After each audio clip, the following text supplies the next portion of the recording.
right, well, thank you, Sandra, and thank you all for coming out this afternoon. I'm excited to talk to you about a project that I've been working on, I guess, for the last 3 years, looking at the academic and behavioral consequences of visible security measures in schools.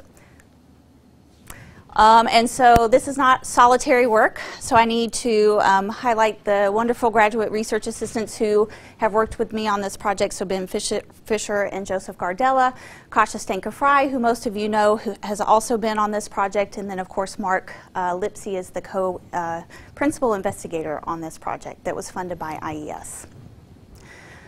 So we're at Peabody, so I think it goes without saying that most of us in this room appreciate the importance of schools in the lives of youth. So we know that schools are key agents of socialization and provide important social structures for youth. And so we know that parents, government, students, they expect schools to provide safe learning environments for students, right? So we expect schools to provide supportive environments for students where they can grow academically, where they can grow socially, psychosocially, and support the general adjustment of students. So we know that schools are important in the lives of youth. Now, we expect schools to provide safe learning environments for students, but if we look at the data from national surveys, we actually know that many students are exposed to unsafe learning environments. So here you're seeing data from the most recent Youth Risk Behavior Surveillance Survey, and so in the past month, about 5% of school students between the ages of 12 to 18 report actually having carried a weapon on school property. 7% report having skipped school in the past month due to fear of their safety. And then if we look at past year prevalence, we see that 7% of students were actually threatened or injured with a weapon on school property. 8% were in a physical fight on school property. And then 20% report being bullied on school property in the past year. And then 22% were offered, sold, or given illegal drugs at school in the past year. So clearly, when we look at these national estimates, we see that many students are exposed to unsafe learning environments. And so there's something that's breaking down here. And so many schools are turning to the use of what we'll call visible security measures in an attempt to address these issues of school safety. And so we see kind of historically when we look at in America that after these highly publicized fatal school shooting incidents, that usually after we have these school shooting incidents, for instance, most recently in Newtown, Connecticut, that really parents and administrators become increasingly concerned about school safety. And so we often see kind of responses to these school shooting incidents that there's often calls for more research or more implementation of measures that can be used to protect the safety of students. And so many schools use what we'll call visible security measures here, and so that term really is referring to these broad types of measures or policies or strategies that schools can use to attempt to promote school safety, either by monitoring or reacting to problematic student behavior. And so the 3 security measures that I'll be talking about today are the use of surveillance cameras, metal detectors, and security personnel.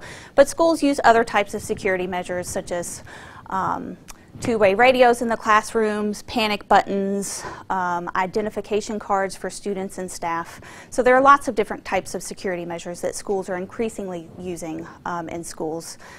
And Ben probably could talk a lot about school resource officers as one particular school security measure that we're seeing increasing federal funding for in response to these school shooting incidents.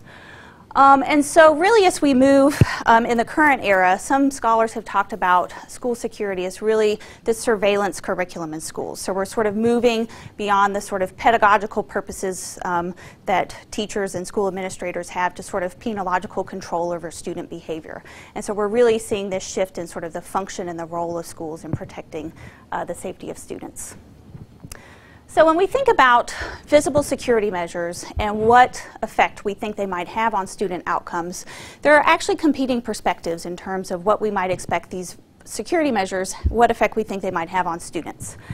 So kind of at one end of the perspective, if we think about sort of rational choice and deterrence theories of criminal behavior, these perspectives really rely on the logic that the likelihood of an individual engaging in criminal behavior is really a function of their perceived risks and benefits of engaging in that criminal behavior. And so based on sort of this rational choice framework, we would expect that perhaps students would be deterred from engaging in criminal behavior at school if they see these visible security measures, because they're going to increase the perceived risks of conducting or engaging in that criminal behavior. So really these rational choice or deterrence perspective suggests that implementing these visible security measures in schools should promote positive student behavior, so it should decrease crime at school. Now, a related theoretical perspective from the criminology perspective is the routine activities theory of crime and victimization. And so routine activities theory suggests that crime occurs when you have the confluence of motivated offenders, suitable targets, and the lack of capable guardians. And so if we think about what that means in terms of visible security measures, again, this is implying that by increasing or decreasing the presence of motivated offenders through deterrence, and by increasing capable guardians, so these could be symbolic guardians with security cameras, or they could be actual guardians with security personnel, that theoretically these security measures should promote student behavior and decrease crime at school. So these two theories are suggesting that visible security measures should promote school safety. But there are plenty of critics of these perspectives who really say that visible security measures in school may actually have negative unintended consequences, right? So schools are actually implementing these measures in an attempt to promote school safety, but by doing so they may actually be criminalizing students, creating negative school climates and negative school cultures, and essentially by doing that they may create these sort of labeling or self-fulfilling prophecies among students, so that they internalize these labels as criminals that need to be constantly under surveillance. And so a lot of critical theorists have sort of said, well, school security measures may actually have these negative effects on school climate as well as student outcomes. So really there are competing theoretical perspectives on what we think these visible security measures, what effect we think they might have on student outcomes. So what does the prior research tell us? So we've got these competing theoretical expectations. Unfortunately, there is a very small body of empirical research that has actually looked at the effects of these security measures on student outcomes. So there are several narrative literature reviews that have documented the lack of rigorous research in this area. And there are really, as you can imagine, for kind of ethical and feasibility reasons, there aren't any that we're aware. There are no RCTs that have examined the presence or absence, that have essentially randomized schools to use certain security measures versus not, and looked at those effects on student outcomes. So really there's no high quality experimental research that has examined the effects of these measures on student outcomes.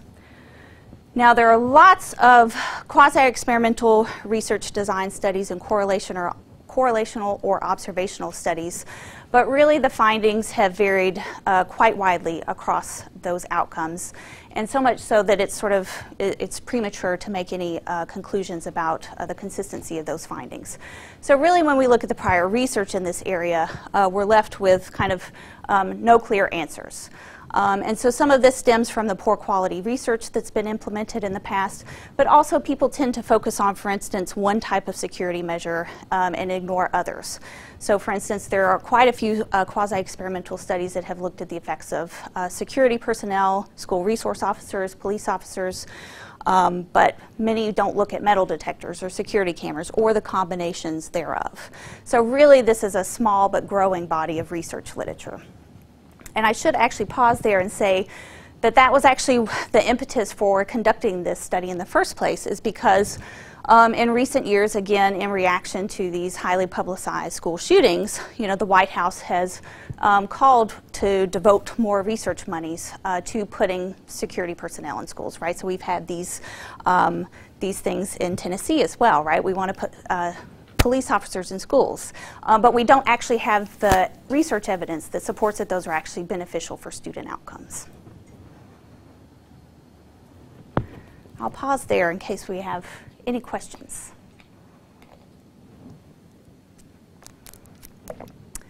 Okay, so that leads us to our study. So really we had two broad aims for the study that we conducted. And so the first was we wanted to look at the effects of visible security measures on students' academic outcomes. And I should highlight here that we are going to shift focus from the presence or absence of any specific type of security measure, and we actually looked at utilization patterns of security measures. And so that should become clear in a minute as I go through the methods. But really we chose to focus on patterns because we wanted this research to be relevant to school administrators who often are not going to just implement security personnel alone. They often will do that with a combination of security cameras and or metal detectors. So we chose to look at patterns and how those patterns of security utilization were associated with students' outcomes.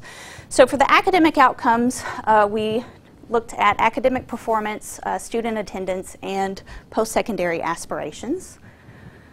And then the second broad aim of the study was looking at the effects of these security utilization patterns on students' behavioral outcomes, and really thinking about these as school safety outcomes or exposure to unsafe school environments. And so here we were looking at students' exposure to drugs, fighting, property crime, and firearms at school.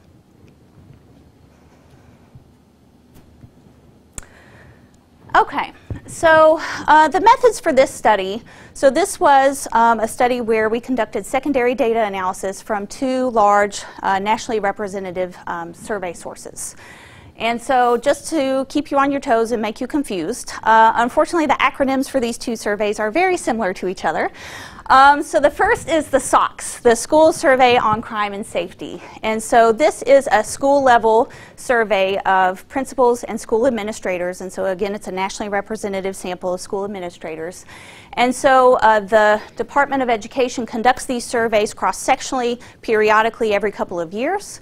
And so what we did for our analysis is we pooled the cross-sectional surveys across 4 survey years from the SOX, spanning 2003 to 2010. And so the pooled sample size there for us, we had over 10,000 schools that were in our final analytic sample. The second survey source that we used was the School Crime Supplement, or the SCS. And so the School Crime Supplement is essentially a supplement to the National Crime Victimization Survey. And so that is also administered by the Department of Education along with the Bureau of Justice Statistics. And so it has a similar type of design. So it's a cross-sectional survey that's done periodically every few years. And what we did is we pooled 6 of those cross-sectional surveys into an aggregate sample of over 38,000 students. So what you'll need to keep in the back of your mind is that the SOX data are school level data and the SCS are student level data. And so because we were conducting a secondary data analysis, what we wanted to do by triangulating results across this school level data and the student level data, we thought that that would provide some reassurance if we were able to find similar findings with the school level data and the student level data. Okay, and we chose the SOX and the SCS because they had similar measures that tapped into the constructs that we were interested in. So obviously the visible security utilization pattern was the key independent variable, if you will, the thing that we were interested in, the treatment that we were interested in. And so as I mentioned earlier, and I'm sorry I don't have a pointer here, what we ended up doing is looking at utilization patterns. So instead of looking at the presence or absence of security cameras or the presence or absence of metal detectors, what we did is created sort of an 8-category pattern based on the presence or absence of those 3 security measures. So here, can I point with this? Right, so this first pattern would involve schools that did not report using security cameras, they did not report using metal detectors, and they did not report using security personnel. So you've got 8 different patterns there. And so we had the 8 patterns in the school level SOX and the 8 patterns in the student level SCS.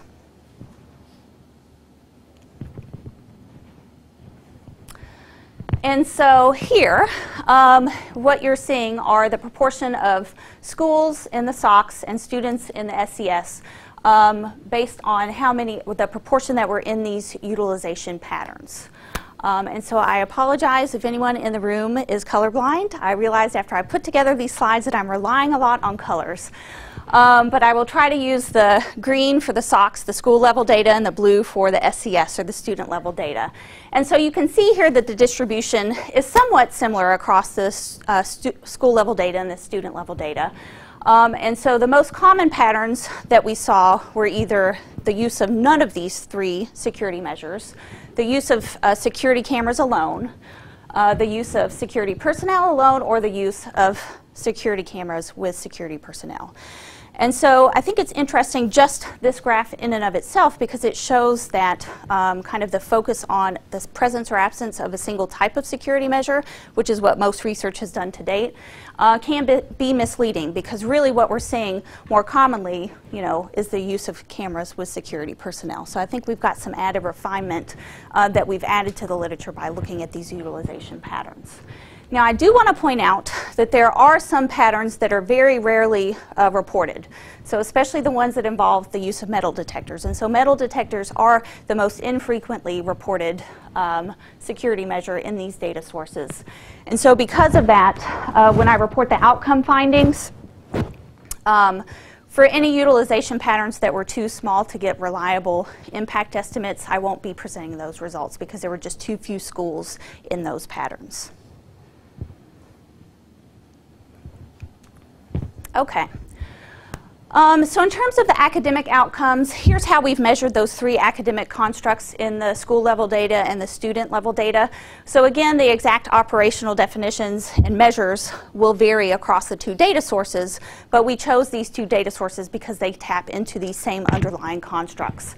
So in the school level data, we've got to measure academic performance, the school principals reported the percentage of students in the schools who were scoring below the 15th percentile on state standardized tests.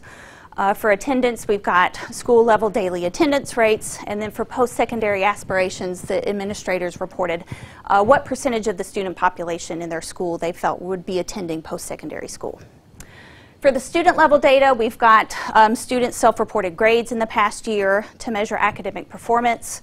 We've got the number of days they skipped school in the past month as a measure of attendance, and then we've got whether or not they expected to attend post-secondary school as our measure of post-secondary aspirations. For our behavioral outcomes, all of the school level data were we had essentially suspension rates per 1,000 students, so suspension rates for drug violations, for fighting, for theft, and for firearms.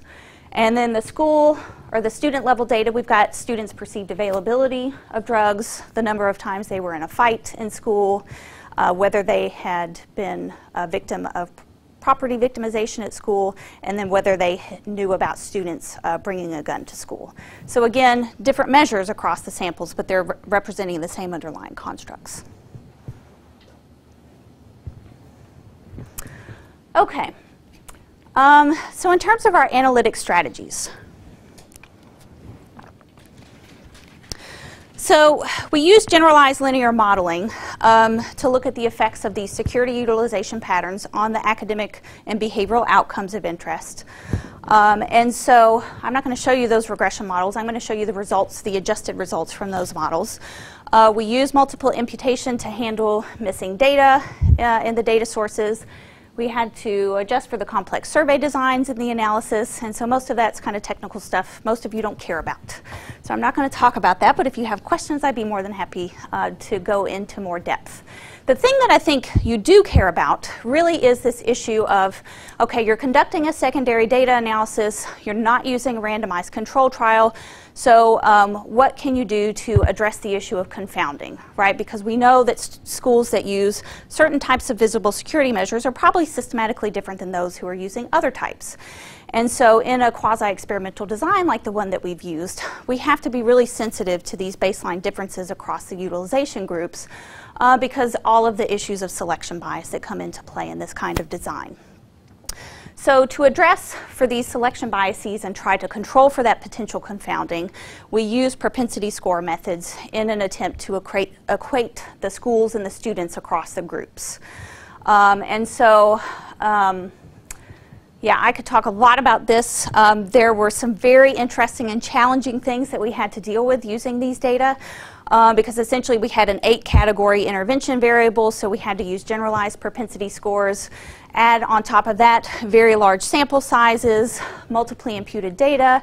It gets to be sort of a nightmare where you're running stuff for weeks at a time and then you come in and it's not finished. And so, yeah, so we can talk about that if you're interested. But I think the thing to point out here is that essentially we tried to use a whole range of variables in our covariate or in our propensity score estimation models to attempt to control for the confounding. And so the availability of those variables, again, varied across the SOX and the SCS data. But we had lots of measures of student and family level characteristics, school and neighborhood characteristics. And for instance, in the SOX, we actually linked those data via zip code. We linked that to census data and used some of those census variables in our matching. And then we had some sort of methodological variables that we had to control for. So for those of you who are knowledgeable about propensity scores, you know that your propensity score is only as good as the covariates that go into that estimation model. And so we tried to get a large range of background covariates that we could use to try to equate the groups. Any questions on that? Okay, so let's get to the fun part, right? So let's look at the results. And so again, I have to apologize for the color scheme. So what you're going to see here for the results is you're seeing essentially the predicted outcomes after we've done all of the matching and controlling and used our regression models to try to equate across our groups on all of those confounding factors. And so what you're seeing here are the predicted outcomes across the security utilization patterns. And so again, the SOX or school level data will be in green, the student level data will be in blue, and then just to confuse things even more, I've got different colored asterisks because what we're interested in here, we've got multiple pairwise comparisons of interest, right? So is this bar different than this bar? Is security personnel versus all three different? And so what the asterisks are is if you see an asterisk of the same color, that means that those two bars are significantly different from each other at the 0.01 level. So for instance, the red asterisk here and here that you're seeing indicates that the percentage of students who were scoring below the 15th percentile was significantly higher in schools that use cameras with security personnel versus those that did not use any of these security measures. Okay? Now, those of you kind of stat-savvy people in the room are probably thinking, well, you had huge sample sizes, right? So you're probably going to get a lot of statistically significant differences across these categories that are maybe not substantively meaningful.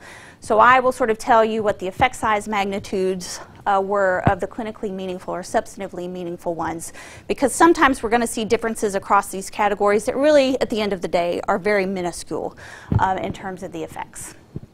Okay, so here, what you're seeing are the school level outcomes for low school achievement levels. And so what we see here is that we've got some variability across these first four categories, but really the category that stands out are these schools that are using cameras in combination with security personnel and metal detectors. So these schools that are using all three types really have significantly worse academic achievement levels at the school level compared to the other categories. Okay, and so some of these differences, like the red one, as I mentioned, is relatively small in clinical terms. But if you look at the effect sizes comparing these four bars to that one, they're about in the 0.3 standard deviation range, which is relatively modest, but potentially meaningful, right? Because that's a difference of, say, 13% to 29% of students who are failing. Okay, so we see a pretty clear picture here with the school level data that the schools using all three types of security measures have worse academic achievement levels. How are we feeling about the graphs? Because you're about to see a lot of them. Speak now or forever hold your peace. Okay, so next what we're looking at are the results for the daily attendance rates in the school level data, so in the SOX. And so here, again, what we're seeing pretty standing out, and I realize that maybe there's an error.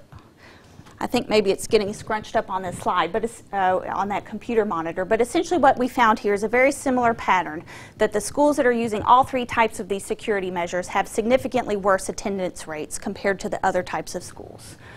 And so those effect sizes, again, are in the 0.3, 0.4 standard deviation range.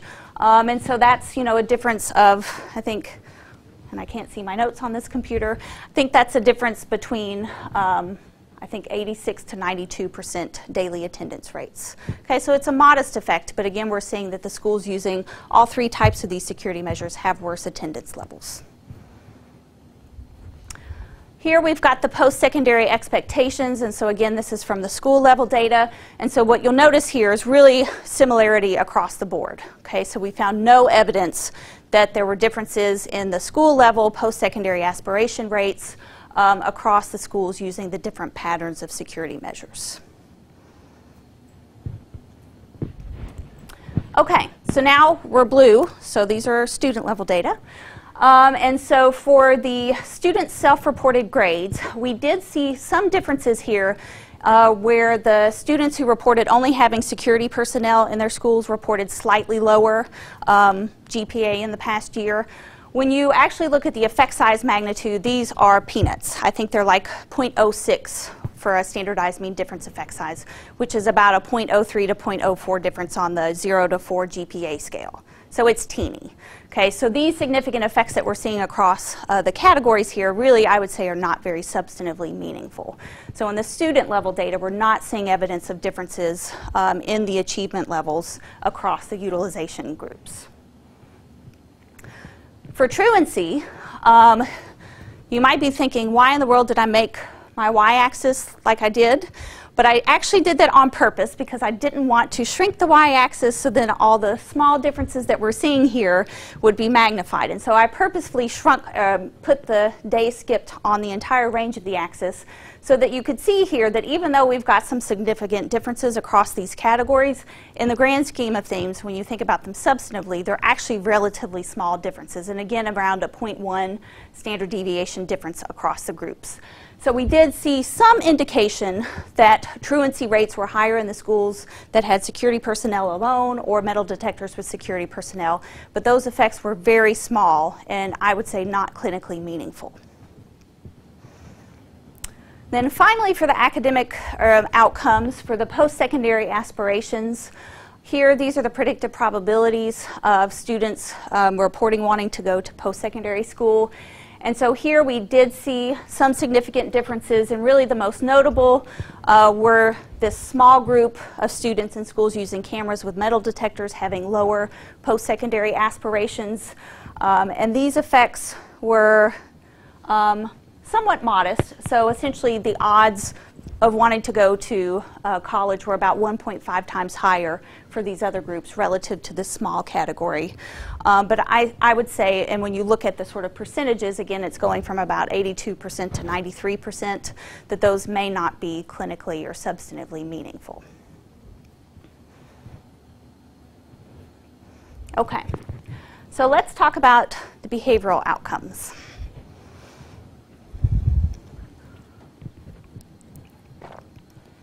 So here we'll start with the school level data again. And so first looking at the drug suspension rates per 1,000 students, we do see essentially a step function. It's not really a step function, but you see that as you go across from left to right, that you see an increase in drug suspension rates across these categories. So essentially the schools using security personnel only are higher than those before, and they go up. And again, we see this pattern where the schools that are using all three types of security personnel have worse outcomes. So they've got higher rates of suspensions for drugs. We see a very similar pattern. Oh, and I should give you the effect sizes. Sorry, I didn't put them on the slides because I didn't get them approved by our IES data security office, and so I can't put them on a written document unless they've been approved. I can tell you verbally, though. So essentially from here to here, we've got about a 0.1 standard deviation effect. Then from here to here, we've got 0.2 to 0.4. So essentially, we're seeing pretty substantively meaningful effect sizes as we go across the categories. We see a very similar pattern when we look at the fighting suspension rates, and actually a much more magnified effect for this last group. So again, the schools that are using all three types of security measures have worse outcomes in terms of students' exposure to unsafe environments. So here, exposure to fighting. And so the effect sizes here go from about 0.1 to 0.2 to 0.6, right? So some of those are actually quite large that we're seeing. The property crime suspension was not so clear in terms of the step up, but again, we do see that the schools that are using all three types, the cameras with security personnel or the security personnel, tend to have higher rates of property crime victimization relative to those that are not using any. And those effects are around the 0.2 standard deviation range. Okay, so they're modest, but I think substantively meaningful. Here you see firearm suspension rates, and we would hope that these would be relatively low, right? And so they're very low, you know, less than 1 for most of the schools, and we see no difference across the security pattern groups. I'm getting through this quicker than I thought. So for the school level data, when we look at students' perceived availability of drugs at school, we do see some differences across the categories here, and so I've got those, you know, indicated with the asterisks there. But really those effect sizes are quite small, around 0.05 standard deviations. So again, I think that's why I put them on the y-axis on the scale that it's on, so that you can see that even though we're seeing slight differences across the groups, really they're not substantively meaningful. And there's a general low level of perceived drug availability across the schools in the different patterns. For students, property crime victimization, again, very low levels across the board, across the categories, and we found no evidence of differences across those groups. Same thing when we look at the fighting frequency for the students' reports. So again, we're not seeing much variability in the student-reported data here. We did, however, find some evidence that essentially, remember, for the students, when we're looking at firearm exposure, this is whether students reported knowing students, other students who might have brought a firearm to school. We do see some differences here, and again, big surprise, right? So the students in the schools using all three types of the security measures are actually reporting more exposure, or they report having known another student bring a firearm more often than those that are not using any security personnel. So we are seeing some potentially negative effects here for the student-reported firearm exposure. Okay, so I know that was a lot of information, and we actually have lots of other analyses that I didn't present here, but I can talk about with you if you're interested. But I thought I'd just sort of give you this table just to sum up what we found, sort of, you know, putting head to head the school level SOX data, the student level SCS data. And so essentially for the academic outcomes, we didn't find much with the student level SCS, but we did find some potentially negative effects of the use of cameras with metal detectors and security personnel in the school data. So that pattern was associated with worse academic performance and worse attendance. Okay, so we found some detrimental effects. For the behavioral outcomes, again, we didn't find much happening here in the student responses, except for the firearm exposure. We did see some potentially negative effects, so that the students in the schools using these types of security measures report seeing more firearms at school. For the school level data, we did see much more action, so that the students or the schools that are using all three types of measures or kind of security personnel in combination with some other measures tend to have higher rates of suspensions for drugs, fighting, and property crime. Okay, and so I think this is a nice picture here, because what I wanted to indicate with the red here is, again, that these are harmful effects. We're seeing these are associated with negative outcomes. So hopefully the one thing, the sort of takeaway point, so one of the overall conclusions here, is that we're not finding any evidence of consistent beneficial effects. Right, so there was no situation in which we saw that these security measures were associated with better student outcomes. And we actually found, you know, possible evidence of harmful effects. So I think this speaks to sort of the original theoretical perspectives that we were talking about.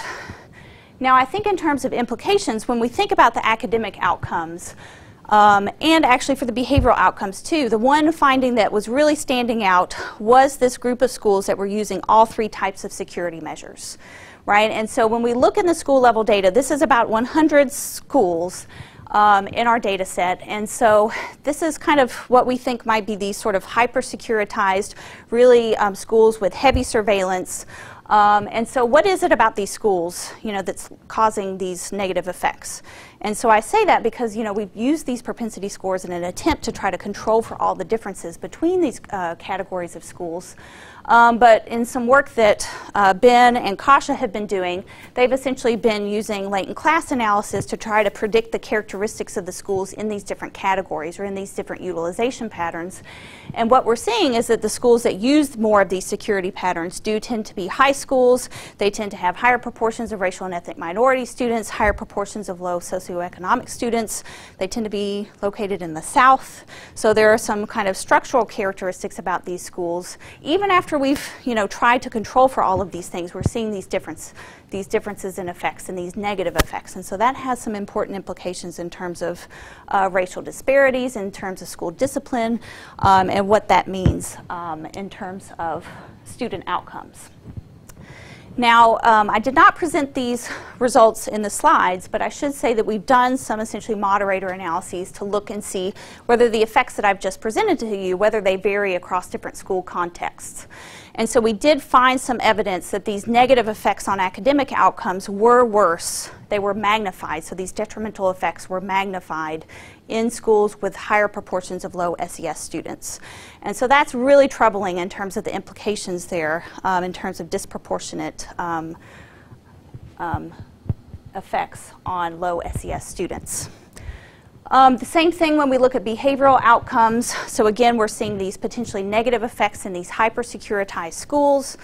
And so I don't think that I put this up here, but we did find some differences across high schools versus middle schools as well.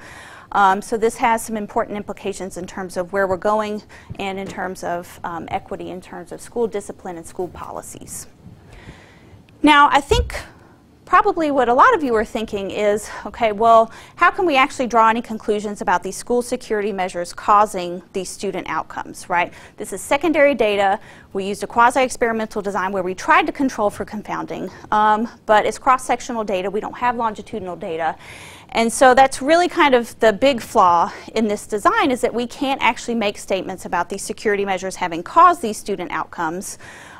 Because one plausible alternative explanation for those detrimental effects that we're seeing is that perhaps the presence of these security measures in schools just merely increases students' perception of disorder in schools, right? So maybe the kids notice firearms at school because they see the kids getting caught walking through the metal detector, right? Whereas if they're in a school that doesn't have a metal detector, they're not seeing that happening, and so it's not registering.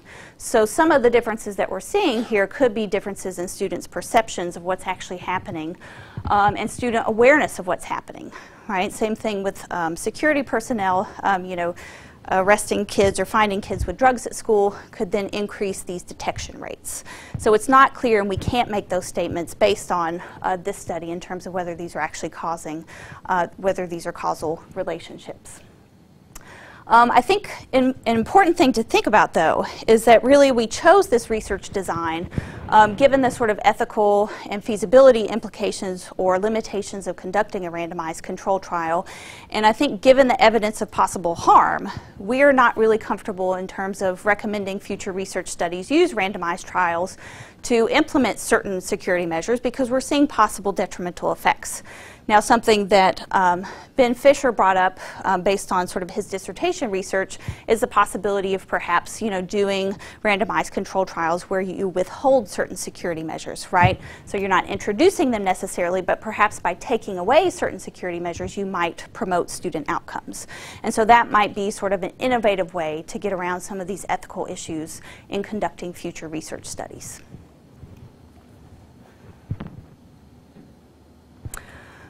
So instead of calling for kind of more research or trials in this area, we do definitely call for more research in terms of looking at variability in these effects across different school contexts and student populations. So I already mentioned the work that we've been doing trying to predict the different typologies or patterns and try to identify the types of schools and the types of students that are in these schools using different security utilization patterns. And so I think that will be an interesting direction for us to really hone in on what types of students and what types of schools are being exposed to these different patterns. Another area that we're really interested in and exploring is looking at these effects for specifically vulnerable student populations. So Ben has done some work looking at students who experience homophobic victimization at school due to their perceived sexual minority status. Joseph has been working on looking at how these relationships happen for students who experience multiple victimization, so chronically victimized students at schools. And so we're really looking at, you know, how these patterns and how these effects of these patterns on student outcomes may play out for really vulnerable students, perhaps those vulnerable students that these security measures are really intended to protect. So this work was supported by IES. I should say that we've got 2 articles that are in press that I'd be happy to share with you, and I think we've got 3 that are under review right now and a couple more that are in progress. So I'd be happy to share those with you if you're interested. And so now I'd like to open it up for questions. And I forgot, I didn't have a question slide.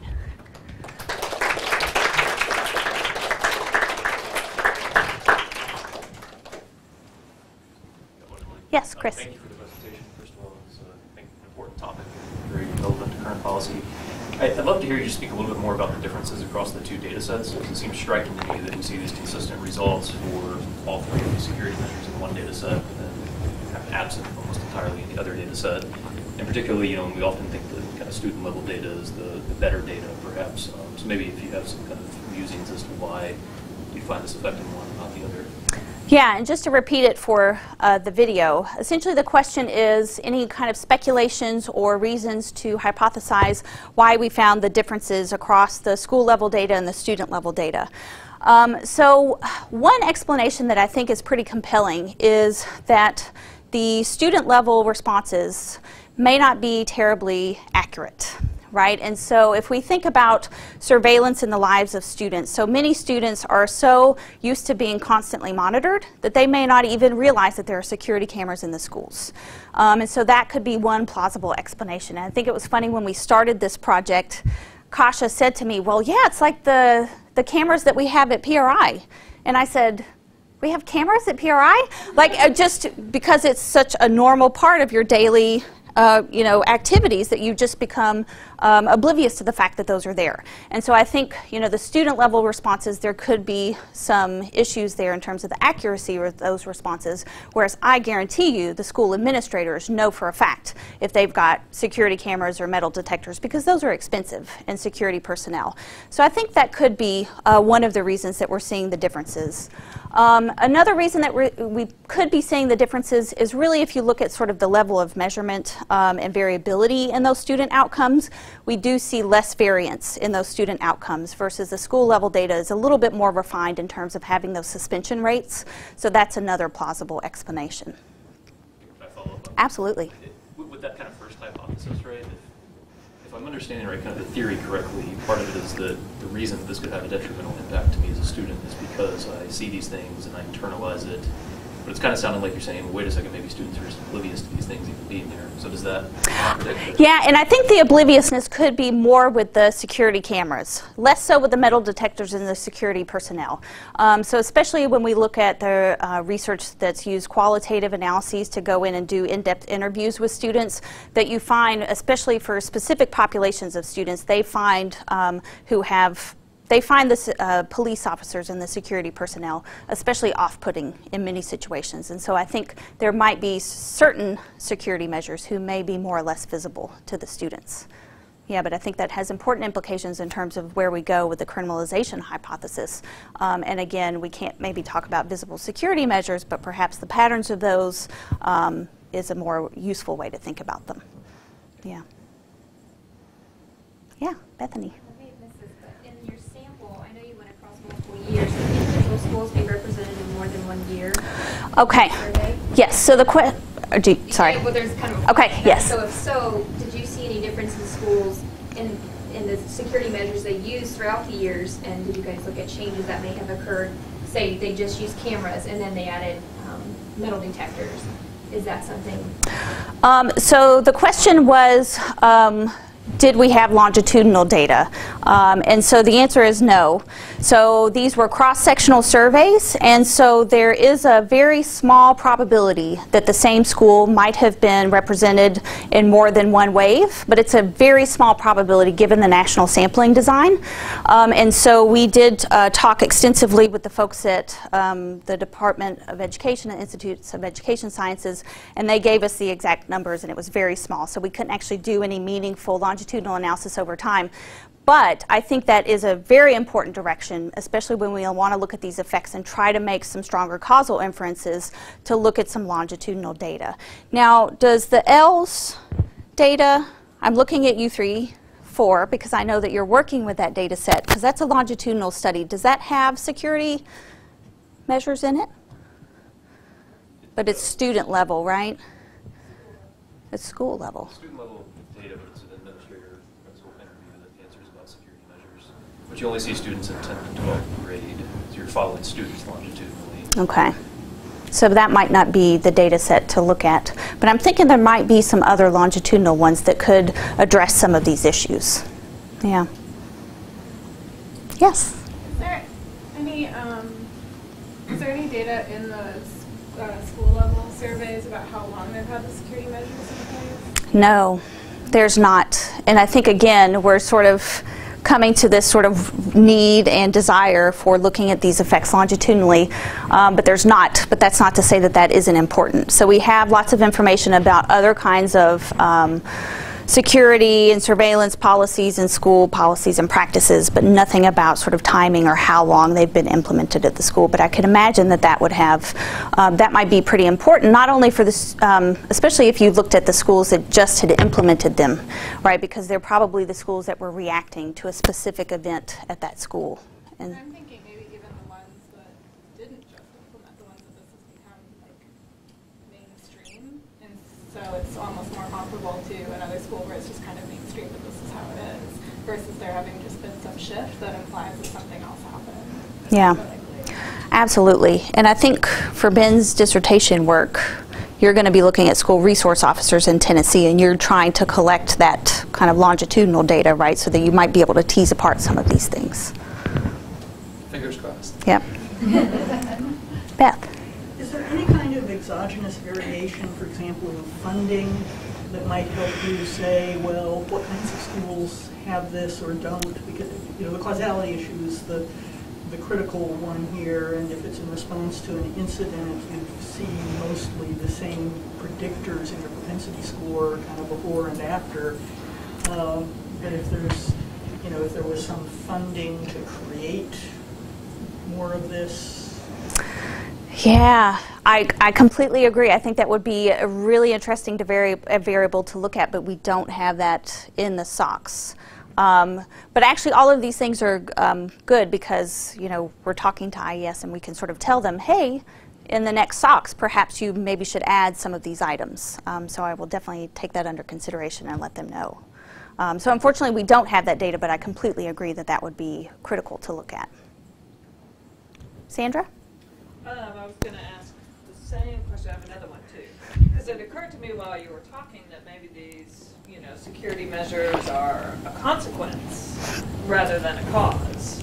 And having information about funding or how long they've been there would help answer that question. But in the student level data set, do you know the school that the students are in, not connecting it to the SOX, but could you cluster the students so then you could check how consistent the students' responses are against each other? No. Really? Yes, so these are student level data, and you don't have any school identifiers. Interesting. Yes. Or zip code. Or zip code. You don't have any of that, which is very unfortunate. Then that would help you kind of get a sense of how accurate the kids' reporting is. Huh. Yes, Wow. it's very unfortunate. So I think that NCES does have that data, but it's not included in the public. These are publicly available data, and so I don't think that's even released. They don't have a restricted use data version of the school crime supplement. So that might be something else to file away and recommend that they do, or at least think about reporting that in a restricted use data even. Yes, Holly. So you talked a little bit about the sort of alternative interpretation that, you know, we're detecting crime more, and so it looks like crime incidence is higher, but really we're just observing and catching it more. So, and in talking through the, like, kind of how you would tease that apart, you were talking about causal data and randomized control trials. But I feel like even if we could say that implementing a school resource officer is causing a higher detection of weapons, I think there's still a value question there of whether are we just catching it more and so we're getting like the bad kids and we're putting them away, or are the security measures actually creating a negative climate? So what data do you think would be particularly compelling for people who kind of have that it's happening no matter what, let's catch it through these measures kind of mindset? Yeah, and I think what you would need is to be able to look at disparities in the detection rates, because all of the research, you know, does show that sort of highly subjective or interpretable problematic behavior, like you know, misbehavior in school or things like that, that routinely, you know, racial and ethnic minority students are, a security officer might, you know, get on to them for that, whereas they might not with a white counterpart who's engaging in the same behavior. So I think the data would still look the same in terms of the design of the study, but I think ideally it would be a large enough study to where you do have enough variability to where you could look at disparities in those detection rates across groups that, based on prior theory and research, you would expect that value judgment happening in the detection of those behaviors. And I think that's a really important implication in terms of where we're going, because probably many of you have heard of this kind of school to prison pipeline issue, and that's exactly what we're talking about here, is creating these criminalizing environments. So I would almost envision, you know, the data still being sort of a trial using longitudinal data, but large enough to where you could look at the differences across those detection rates to try to pick up on whether that might be happening. Do you have thoughts on that? Paul Hirschfield, who's kind of one of the leading theorizers about this stuff, that has suggested that kind of any administrative reports are going to be garbage because it's all suspensions, or like those are all influenced by exactly what you're saying, Holly, the implementation of new police in schools or whatever. But he suggests that student reports of the prevalence of fighting or violence or crime or whatever is the way to go, likely in a more fine-grained approach than is reported in the SOX and the SCS. Yeah, and I should say that probably my answer reflected my epistemological approach to research, that I think that definitely this would also be room for, you know, in-depth qualitative interviews with the students and their perceptions of what's happening in the school as well. But I think to make those causal statements, which is what you were interested in, you do need that quantitative data, you know, with the rigorous method and longitudinal data.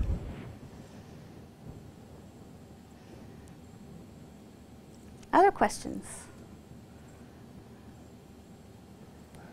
Yeah. So, because I know you've been asked to talk about this to administrators or to different governing agencies. Have you been asked, or have you talked about what this means in terms of what schools should do? Because if we take this as a causal statement, and I think that we should be really cautious about that, but if we take it as one, this means that we should strip out all of the security measures, right? And, or at least that's how an administrator would take it, and not have any of these visible security measures. Yeah. You've been asked that, and I'm sure you've thought about it. And what are your thoughts? So our response is not that these should be taken as, that this should not be taken as causal evidence, but really our overall conclusion is that based on, you know, findings that we've triangulated from two different sources, that we're not finding consistent beneficial effects. And so we're being hesitant in terms of the conclusions about the detrimental effects, again, because of all of these issues that we've been talking about. We don't have longitudinal data, it's quasi-experimental. And so really all that we're saying is that the evidence base is just not there. And so we don't have evidence that these are promoting student outcomes. And so pouring millions of dollars into putting security personnel into schools may be premature at this point. So we're definitely not advocating for pulling these out at this point, you know, given all of the potential limitations in this source, but we certainly are not advocating that these be implemented. Now, I think there are lots of, you know, political pressures that school administrators have to deal with. And so at the end of the day, you know, if you're a principal and, you know, the parents are coming to you and they're concerned about school safety and you're doing this, you know, to appease the parents, then that's something that, you know, we're not addressing with this research, right? So we're not looking at parents' perceptions of the safety of school. And that's a real concern that administrators have to think about. So if we're being very cautious in terms of our conclusions and really simply using this to say the evidence is perhaps not as strong as some proponents of school security might make it out to be. So that's me sitting on the fence. Emily, you've also written some about finding sort of alternative ways to make these function on the ground in more inclusive or democratic ways that give students more of a sense of participation and engagement in kind of how they're utilized. Yeah, and I think that's something sort of that we haven't actually studied, but thinking about, you know, realistically on the ground what that might look like and how we can make it into not a criminalizing, not creating criminalizing context for the students. Yeah. That's why we had the light off, too. Other questions? All right, well, I think my moderator has left, so I will wrap it up there. Thank you all for coming.